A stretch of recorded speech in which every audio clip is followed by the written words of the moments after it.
काय लिहिले वाचा?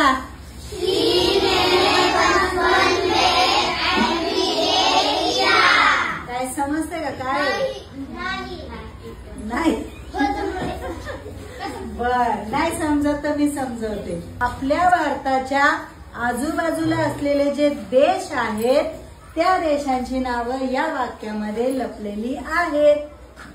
त्या देशांची नावं लक्षात ठेवण्यासाठी फक्त हे एक वाक्य लक्षात ठेवायचं. बघा काय समजतंय का?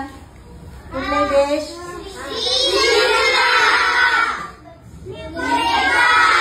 बर, चला आपण एक एक करून घेऊया. चालेल? याच्यामधलं ने काढायचं आहे, ठीक आहे, आणि इथला किया काढायचा आहे. ओके. आता बघा आपले देश जे भारताच्या आजूबाजूला आहेत, आपल्या भारताच्या सीमेच्या लगत आहेत. ओके. पहिला आहे श्रीलंका. ओके. त्यानंतर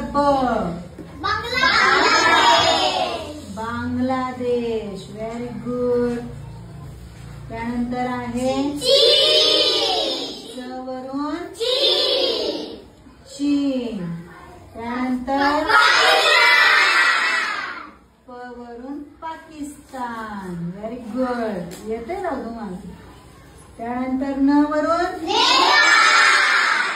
नेपाळ. नेपाळ पण आपल्या देशाला लागून आहे, सीमेला लागून. मे वरून माहितीये? नाही माहिती? म्यानमार. पुढं एम वरून मालदीव. हे बेट आहे. मालदीव काय आहे? बेट आहे. ते आपल्या भारताच्या ज्या सागरी सीमा आहेत, सागराला लागून आहे, जमिनीला लागून नाही. तसंच आणखीन एक देश आहे बघा, जो सागराच्या सीमेशी संलग्न आहे, तो आहे श्रीलंका. सागर आहे मध्ये आणि मग तो देश आहे. तसंच मालदीव हे पण बेट आहे. पुढं आणि देश पण आहे. पुढं काय आहे?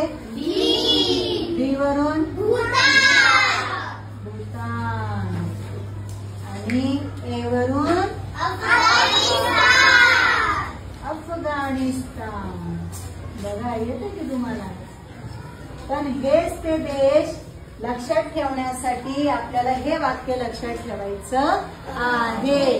श्री ने बचपन में MBA किया. जमिनीशी, भूभागाशी म्हणजे भूभागाच्या सीमेशी संलग्न विचारले तर हे 7 कोणते? श्रीलंका आणि मालदीव सोडून. आणि सगळ्या बाजूनी विचारले, समुद्र पण जमीन पण, तर मात्र हे सगळे 9च्या 9 तुम्हाला लक्षात ठेवावे लागतील. आहे का नाही सोपं? वाजवा की टाळ्या.